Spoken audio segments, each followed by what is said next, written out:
আসসালামু আলাইকুম। কেমন আছেন সবাই? আশা করি সবাই ভালোই আছেন। আমার শ্বশুরবাড়ি হয়তো বরিশাল, আপনারা কেউ জানেন, আবার অনেকেই জানেন না।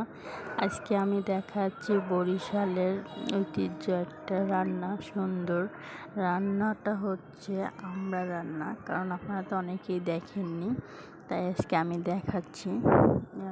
প্রথমে আমি পাতিলে গরম পানি দিয়ে নিয়েছি। এখানে আমি নারিকেল দিচ্ছি। পানিটা গরম করে ফুটিয়ে নিতে হবে। এখানে অনেকগুলো আমি নারিকেল গুঁড়ি দিছি। আপনারা যতটুকু লাগে অতটুকু দিতে পারেন, কারণ আমি একটু কমাই দিছি।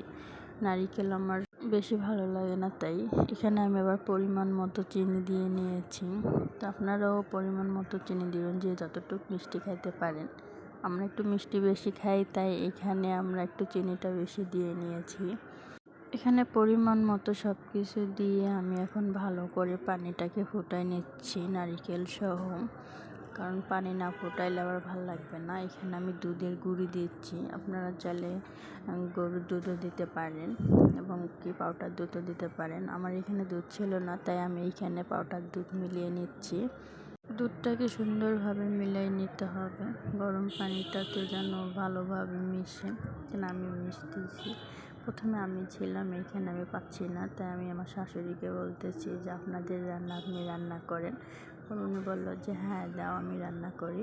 উনি আবার সুন্দরভাবে রান্না করতে পারে, তাই আমি ওনাকেই দিলাম, কারণ আমি কখনো এইভাবে রান্না করি নাই, এই জন্য আর কি। শাশুড়ি দেখে আমিও রান্না করা শিখি। হয়তো আমিও একদিন এভাবে রান্না করব, সবাইকে রান্না করে খাওয়াবো।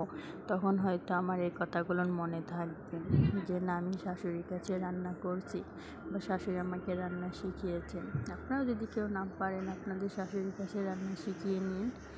এখানে দেখতেছি একটু পানি দিয়েছিলাম আমি এবার বেশি করে, যেন ভালোভাবে।